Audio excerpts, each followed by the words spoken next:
tá? Seja agora em março.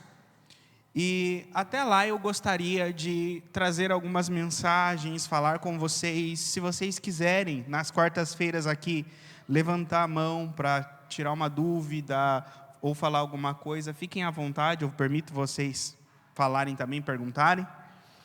Mas eu quero falar sobre isso e aí deixar gravado isso lá no canal da igreja. Para os irmãos que vão batizar agora ou futuramente, tá assistindo também para tirar dúvidas. O que eu quero falar com vocês é sobre discipulado. E eu estou lendo esse livro aqui, que é O que Jesus espera dos seus seguidores, do John Piper. E esse livro, o autor, ele pegou na Bíblia todas as palavras que Jesus deu uma ordem, um mandamento. E ele marcou elas, na verdade, no Novo Testamento, ali nos 4 evangelhos, e formulou 50 mandamentos de Jesus. Ou seja, ele resumiu os mandamentos de Jesus e fez 50 capítulos, na verdade. E nesses capítulos ele fala lá tudo que Jesus falou a respeito do casamento, do arrependimento, nascer de novo. Porque Jesus disse: ide por todo o mundo, fazei discípulos de todas as nações, ensinando-os a obedecer tudo que eu vos tenho ordenado. Então, Jesus, pode trazer, Menem.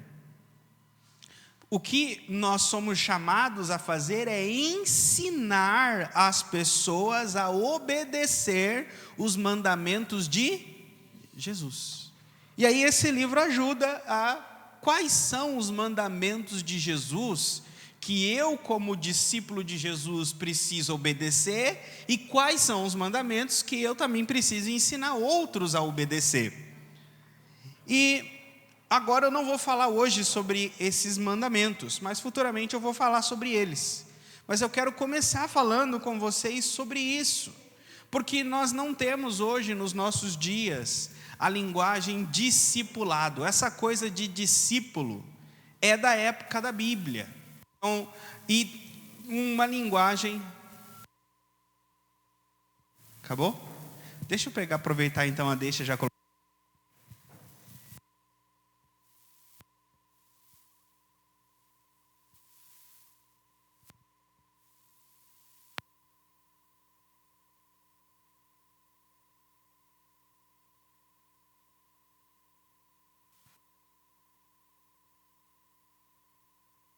Igreja, ou seja, é coisa de crente esse negócio de discipulado. Mas o que é, O que a Bíblia fala de discipulado? O que é ser um discípulo? Porque cristão, se vocês pegam o estudo do IBGE, para quem não sabe, vai uma pessoa lá na casa e eles fazem as perguntas para as pessoas, Quantas pessoas moram na casa, a idade delas, a religião delas. E uma das religiões que está lá na pesquisa do IBGE é cristão. E muito cristão, O Brasil tem muito cristão. Aí agora tem um cristão evangélico, cristão católico. Mas muitos, por exemplo, são de seitas que se dizem cristãos e não acreditam nem que Jesus é Deus. Então, o que é ser um cristão? Ou o que é ser crente? Agora eu vou na igreja dos crentes. Você é um crente? O que é ser um crente? Ou a linguagem que a Bíblia usa, o que é ser um discípulo de Jesus? Na época de Jesus, o discípulo, ele era um aprendiz. Discípulo era aquele que literalmente sentava para aprender. Não é como nós fazemos hoje, que vamos a uma sala de aula ou um curso numa faculdade e sentamos para aprender. Quando vamos a uma faculdade, nós não somos discípulos dos nossos professores na faculdade, porque ali é um curso. O discipulado na época de Jesus era um estudo com prática, era um aprendizado com transformação, era um aprendizado com convivência. Então, o discípulo, ele tinha um mestre, ele tinha alguém que o ensinava. A Bíblia diz que o apóstolo Paulo, ele tinha uma mãe judia, e o pai dele provavelmente era romano, porque ele diz que ele tinha a cidadania italiana. Ele era um cidadão romano, e ele diz que ele era cidadão romano por direito de nascença. Então, o pai de Paulo provavelmente era romano.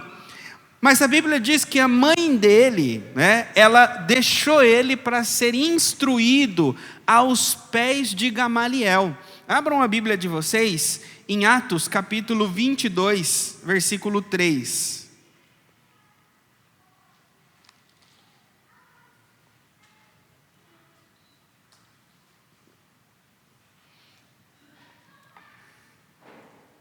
Quem achou diz amém. Atos 22, 3 diz assim, Paulo falando: quanto a mim, sou varão judeu, a minha corrigida, tá? Nascido em Tarso da Cilícia, mas criado nesta cidade aos pés de Gamaliel, instruído conforme a verdade da lei de nossos pais, zeloso para com Deus, como todos vós hoje sois. Olha só, Paulo diz, eu nasci em Tarso. Tarso era uma cidade da Grécia. Mas ele diz que ele nasceu em Tarso, mas ele cresceu aos pés de Gamaliel, instruído nesta cidade. Então ele está dizendo o seguinte, que quando criança, ele foi enviado de Tarso para a Judéia, para Jerusalém, e lá em Jerusalém, ele cresceu aos pés de Gamaliel.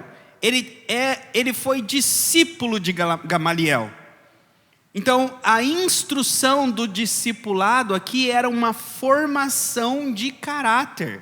Era como que o apóstolo Paulo, aqui não sei se vocês conhecem essa linguagem, mas lá nos Estados Unidos eles usam a palavra homeschooling, que é alguém que aprende de casa, tem um professor particular em casa.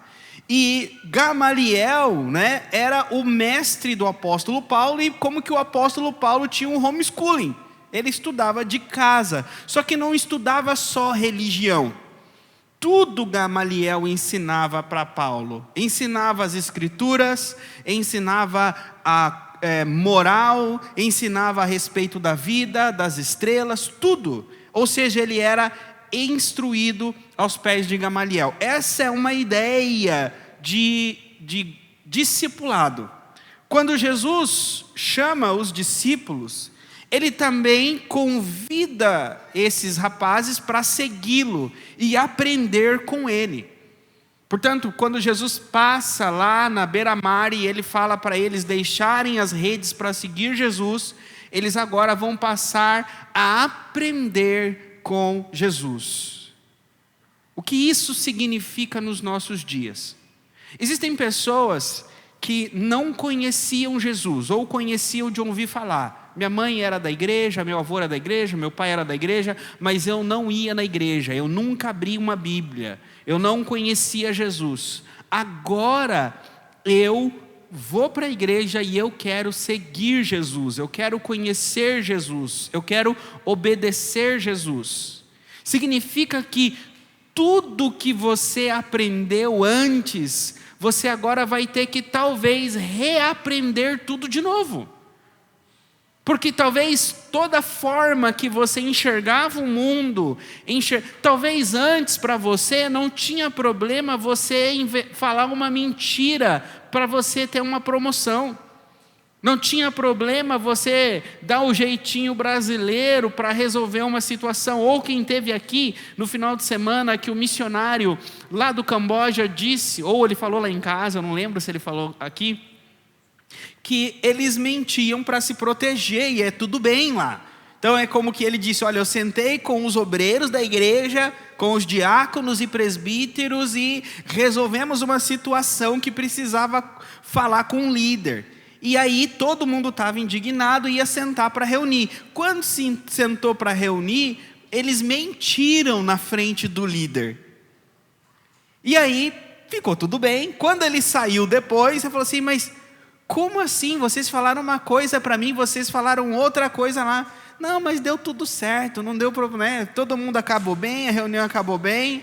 Então é como que vamos dizer assim, para acabar bem para todo mundo, não tem problema mentir. E o missionário estava falando que a cultura lá é essa. Por quê? Na época da perseguição comunista, chegou uma época em que todos aqueles que não eram lavradores, não trabalhavam no campo, eram mortos. Então, chegava para aquele que tinha uma fábrica: você planta, trabalha no campo, ou ele mente ou ele morre. O que ele fazia? Mentia. Então, espalhou no país inteiro a mentira para a autopreservação. Então, hoje é uma cultura. Então, a ideia é que você nasceu ou cresceu em um ambiente como esse, em que é tudo bem a mentira para a autopreservação, e agora, talvez você, quando chega para ser um discípulo de Jesus, Jesus vai dizer que não é legal. A mentira não é bom. Então, tudo tem o seu contexto, mas a ideia que eu quero dizer é que, quando nos tornamos um discípulo de Jesus, nós passamos a enxergar o mundo com as lentes de Jesus. Ponto. Ser discípulo de Jesus é avaliar todas as coisas conforme Jesus ensina. Então, ser discípulo é ser seguidor, é ser obediente, é ser aluno de Jesus. Então, não é ir no culto, não é dar dízimo, não é cantar louvores, porque não adianta vir para uma igreja, cantar, dizimar, dar paz do Senhor, mas no dia a dia não obedece, não vive de acordo com o que Jesus ensina.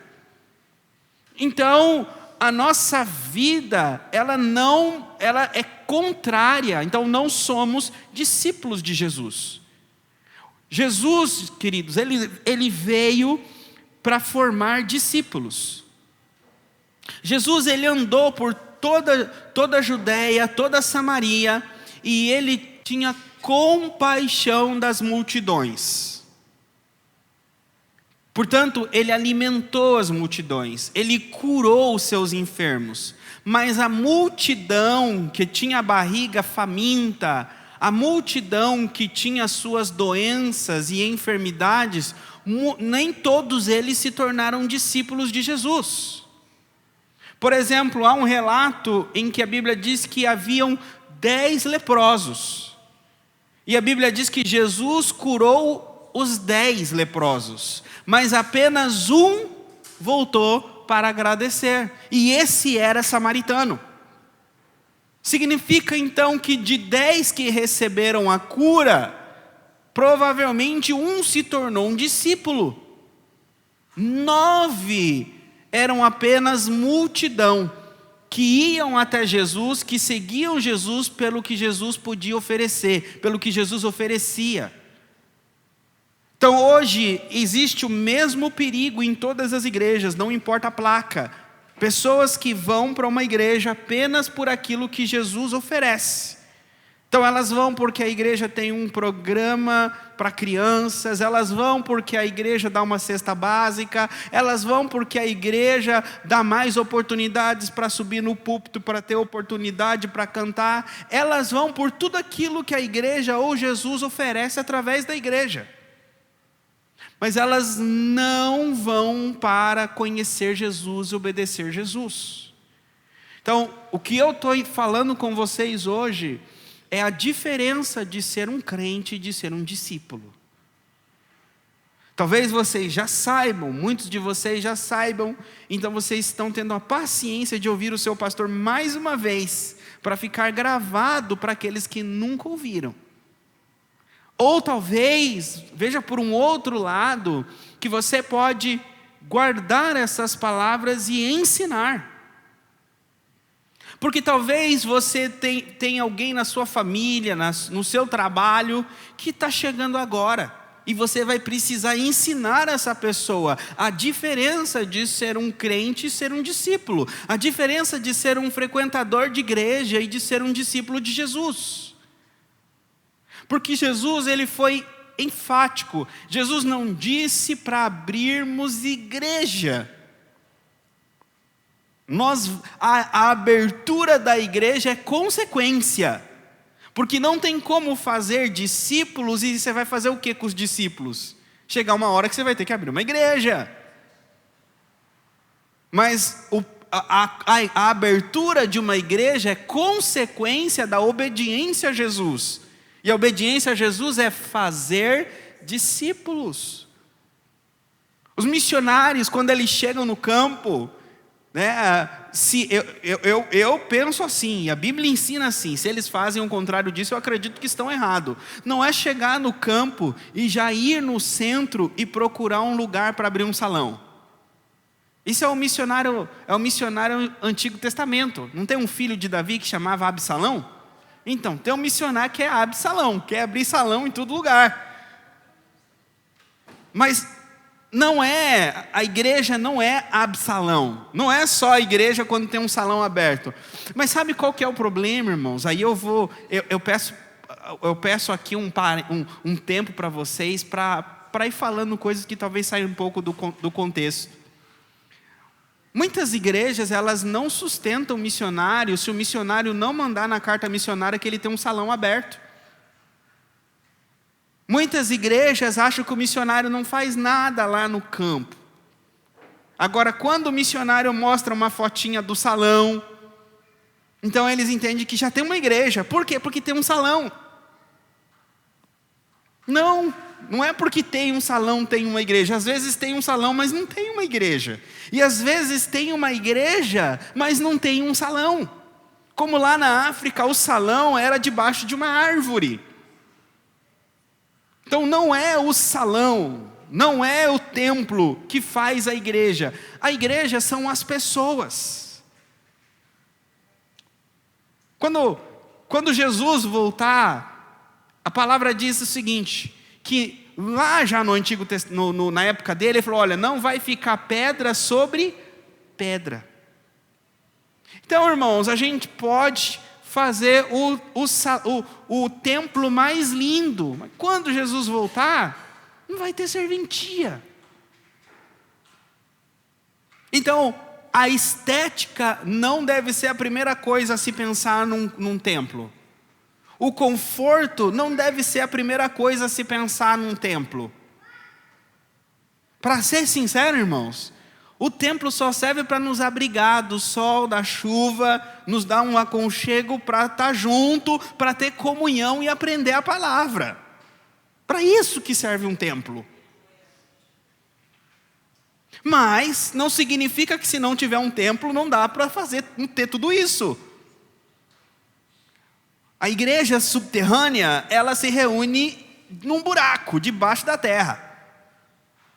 Não paga aluguel. Vocês sabiam que a igreja perseguida não paga aluguel? Eles cavam um buraco debaixo da terra e se reúnem ali. O que vocês acham, irmãos? Portanto, o evangelho, ele não se prende a estruturas humanas. Jesus, ele foca na essência do evangelho. São os indivíduos, é o organismo, as pessoas, os discípulos. Se você vai colocar numa catedral, se você vai colocar debaixo da árvore, se você vai colocar um sistema na igreja, se você vai usar só papel para pregar, Jesus não está nem aí. Somente pratique o que está na palavra. Um pratica usando o sistema informatizado, o outro pratica usando folha. mas os dois vão estar lá no céu igual. Portanto, para nós, para vocês como igreja, serve a palavra discípulo. Sou um crente ou sou um discípulo?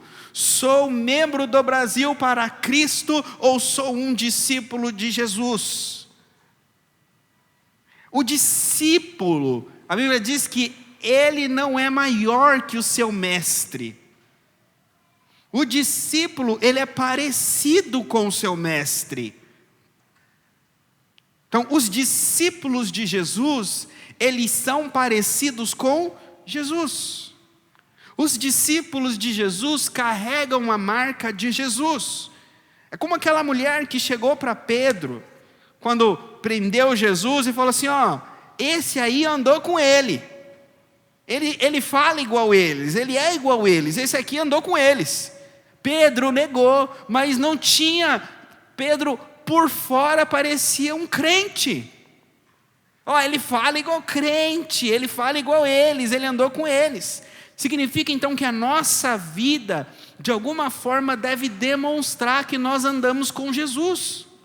Infelizmente hoje, as pessoas, ou elas descobrem que a gente anda com Jesus porque a gente fala a paz do Senhor, ou olha, não usa maquiagem, não corta o cabelo, tem a perna peluda, deve ser crente. Não, aquele irmão ali só usa terno e gravata, só usa roupa social, deve ser crente. Então as pessoas olham que somos parecidos com Jesus pela veste que temos, pelo crentez que a gente fala, né? Vocês sabiam, irmão, tem gente que fala um idioma crentez, até no trabalho. E aí, varão, varoa, Pai Senhor, vaso e o óleo. Todo lugar. Mas não é o idioma, não é a roupa que faz da pessoa um discípulo de Jesus. Aí você vai ver que o varão tem um linguarão. Não é a linguagem. Mas não significa que a Bíblia diz que as pessoas, então, elas têm que olhar para nós e ver caráter, ver moral, mas não ver Jesus. Também está errado. Tem gente que fala o seguinte, não, ninguém sabe porque eu não falo varão, varoa. Ninguém sabe porque eu não fico usando terno e gravata. Eu uso a minha camisa do Corinthians, do Palmeiras, então não mostro na minha roupa que eu sou crente. Mas as pessoas vê que eu não falo palavrão, a pessoa vê que eu sou diferente, mas e aí, que mais? Ela acha só que você é uma pessoa educada, comportada, que os seus pais te deram educação? Ou ela sabe que a tua educação, caráter e moral vem da tua fé? Porque às vezes as pessoas não sabem, não está escrito, as pessoas não têm bola de cristal. Então muitas das vezes quem vai levar o crédito da transformação do evangelho na tua vida é talvez a tua família que nunca te ensinou. Tua família que talvez ensinou você a beber, ensinou você a falar palavrão. Muita gente é assim, às vezes eu vou pegar no passado a minha família. Festa de aniversário era caixas de cerveja, madrugadas adentro, com baralho, jogos, palavrão, bebida. Isso é o que eu aprendi na minha família que não tem problema. Aprendi na minha família o que? Eu estou gastando com o seu dinheiro? Eu estou gastando com o dinheiro do outro? Não, estou gastando com o meu dinheiro. Então que mal tem se eu quiser beber, se eu quiser falar palavrão, se eu quiser fumar? Portanto, na visão deles não tem problema nenhum. Mas quando eu conheci Jesus e passei a obedecer Jesus e ser discípulo de Jesus, Jesus no seu discipulado comigo, no seu ensinamento para comigo, me ensinou que não é certo. Então, eu evito a bebida alcoólica, eu evito o cigarro, eu evito a linguagem. E aí as pessoas talvez vão olhar que é uma pessoa que não se embebeda, que não fuma, que não fala palavrão, e vão falar assim, poxa, essa família ensinou ele muito bem. Essa família deve ter deu bom exemplo para ele. Olha que pessoa exemplar. E foi a família que deu exemplo? Mas se você não fala que foi Jesus, quem vai levar o crédito? Portanto, é imprescindível nós darmos testemunho que somos seguidores e discípulos de Jesus pelas nossas obras e pela nossa palavra.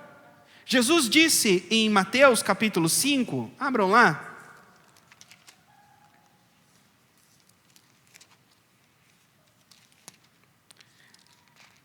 No capítulo 5, versículo 13.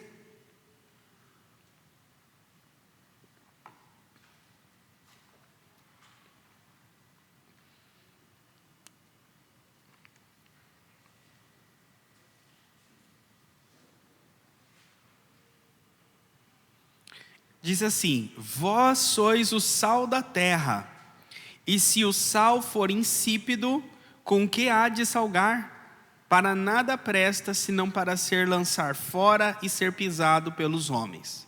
Vós sois a luz do mundo, não se pode esconder uma cidade edificada sobre um monte, nem se acende a candeia e se coloca debaixo do alqueire, mas no velador, e dá luz a todos que estão na casa. Assim resplandeça a vossa luz diante dos homens, para que vejam as vossas boas obras e glorifiquem o vosso Pai que está nos céus. Então, ele está dizendo: assim resplandeça diante dos homens as vossas boas obras. Mas é interessante que ele está dizendo o seguinte, que os homens verão as nossas boas obras e glorificarão ao nosso Pai que está nos céus. Então, é como que de alguma forma, quem vê as nossas atitudes, as nossas obras, as nossas palavras, vão linkar elas com Deus. E vão dar glória a Deus por nós. Portanto, não é um cristianismo 007. Aqui, claro, as pessoas que não conhecem Deus, elas não vão glorificar Deus pelas tuas boas obras. Os fariseus não glorificaram a Deus pelas boas obras de Jesus. Na verdade, os fariseus e saduceus mataram Jesus por causa das obras dele.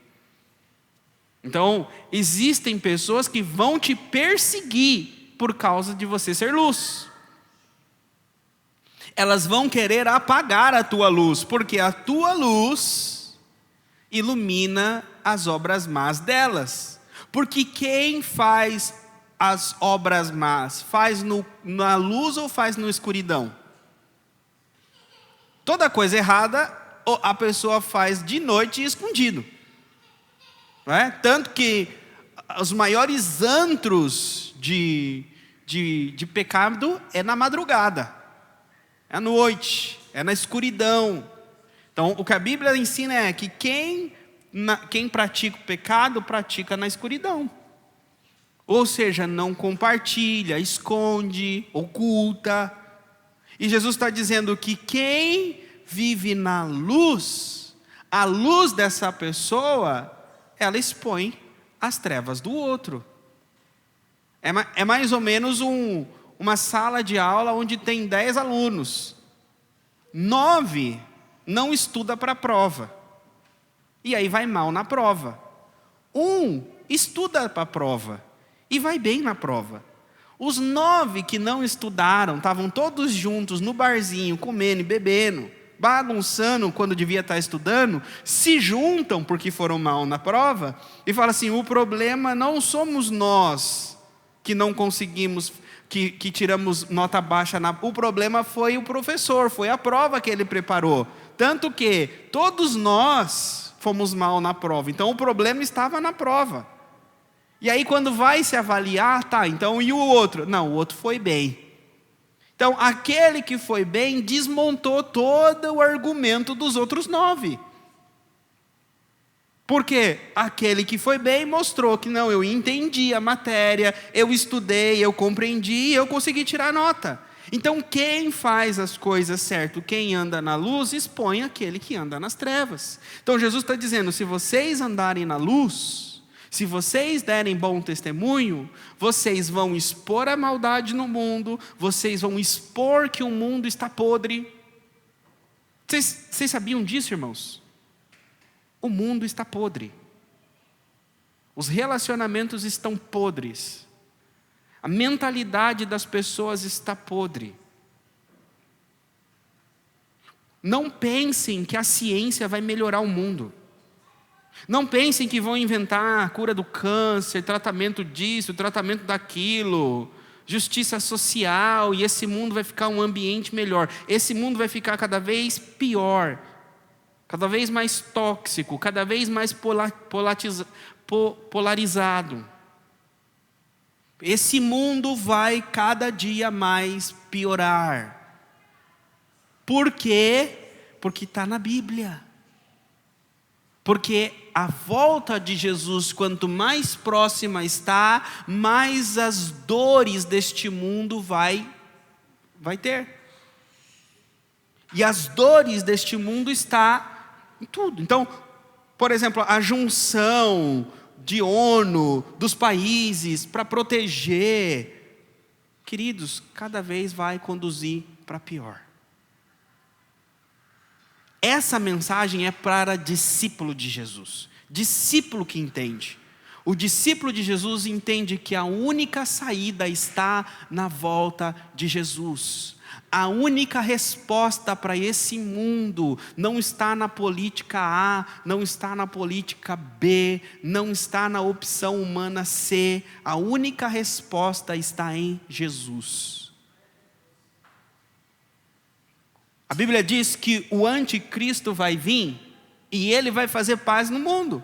Não vai ter uma pessoa que vai ser, vamos dizer assim, o mais bem visto no mundo do que o anticristo. Já pensou, irmãos, o anticristo vai conseguir colocar paz na direita e na esquerda no Brasil? O anticristo vai colocar paz em republicanos e democratas nos Estados Unidos? Paz mundial. É isso que o anticristo vai alcançar. Só que vai enganar todo mundo. Por quê? A única paz só existe em Jesus. Eu saí um pouco do tema nesse finalzinho, mas eu vou encerrar voltando para a palavra que eu dei para vocês. Vamos lá para Mateus 28.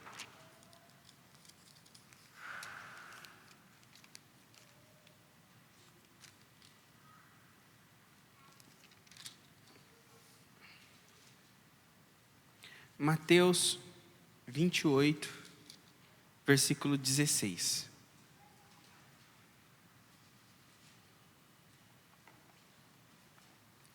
E os 11 discípulos partiram para a Galiléia, para o monte que Jesus lhe tinha designado.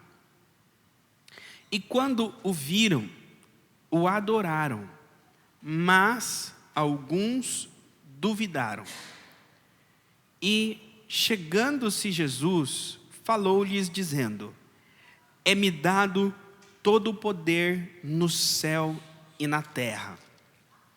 Portanto, ide, ensinai todas as nações, batizando-as em nome do Pai, e do Filho, e do Espírito Santo, ensinando-as a guardar todas as coisas que eu vos tenho mandado. E eis que eu estou convosco todos os dias, até a consumação dos séculos. Esse texto é conhecido como a Grande Comissão. Jesus comissionou os seus apóstolos e os seus discípulos. Aqui a palavra de Jesus não era só para os 12 apóstolos, não. os discípulos se reuniram nessa montanha e Jesus disse para todos os discípulos: vão a todas as nações e ensinem eles a obedecer tudo o que eu vos tenho ordenado. Semana que vem, se Deus quiser, eu vou falar mais com vocês sobre isso. Mas você e eu somos chamados por Jesus para ensinar as pessoas a obedecer Jesus. Irmãos, qual é a diferença de ensinar alguém a obedecer Jesus e compartilhar no meu status um versículo? Imagine que a Sara é aquela que eu vou ensinar a obedecer Jesus. Eu consigo ensinar a Sara a obedecer Jesus só ela lendo o status do meu WhatsApp? Ela falou, se ela lê, mas imagine que ela leia. Será? Por exemplo, se eu quero que a Silvia obedeça a Jesus, aprenda a obedecer Jesus, eu consigo ensinar ela a obedecer Jesus dando de presente para ela uma caixinha da promessa só com versículos de Jesus do Novo Testamento? E fala assim: Silvia, tira um por dia e lê e obedece?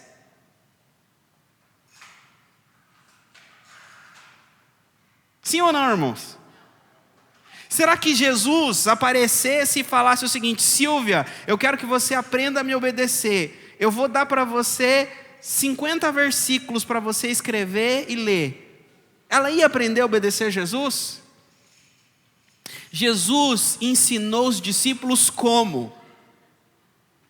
Comendo com eles, andando com eles. Deixa tudo e me segue. E aqui, irmãos, eu vou deixar para a semana que vem, mas eu me coloco no peso com vocês. Eu também sou culpado. A gente tem muita dificuldade hoje de deixar a nossa rotina e o nosso dia a dia para seguir alguém ou para convidar alguém para seguir a gente. Não, a gente não tem tempo para sentar na mesa com alguém para falar da palavra.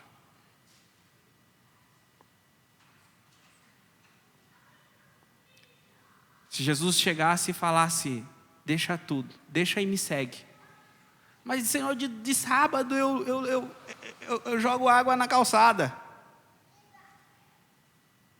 Não, deixa de jogar água na calçada e vamos falar da palavra, me segue. É isso que a gente vai precisar pensar. O quanto nós estamos seguindo Jesus, ou o quanto estamos convidando pessoas a deixar alguma coisa para seguir Jesus nos seguindo.